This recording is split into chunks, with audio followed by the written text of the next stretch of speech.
देखिए ये एक चौक थी, मैंने इसको 20 से काट दिया बिल्कुल बराबर, तो इस हिस्से को बोलेंगे 1/2।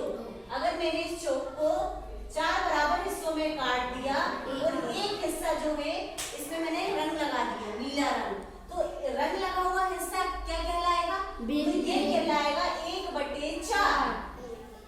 ये एक हिस्सा है इसलिए 1 लिखा और कुल हिस्से के 4 लिखा। तो भिन्न में जो भी हिस्सा हमें बताना है उसे हम ऊपर लिखते हैं, कुल हिस्से को नीचे लिखते हैं। कहाँ लिखते हैं? नीचे। ऊपर वाली संख्या को हम अंश कहते हैं। क्या बोलते हैं? अंश। और नीचे वाली संख्या को हर कहते हैं। क्या कहते हैं? हर। हर क्या कहते हैं? हर।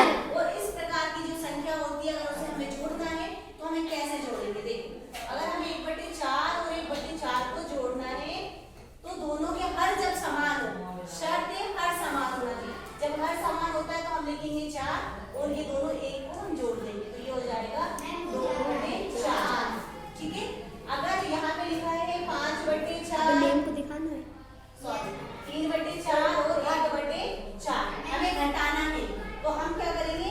हम ये उसी शर्त में करते हैं जब हर समान हो। हर क्या हो? समान। तो हम लिखते हैं नीचे 4 क्योंकि दोनों समान है, 3 से 1 घटा देंगे, 3 से 1 घटाएंगे तो ये हो जाएगा 2/4।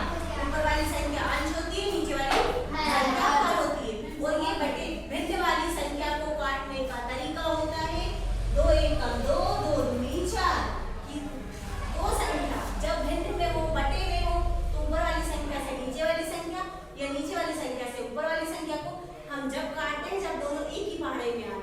अगर यहाँ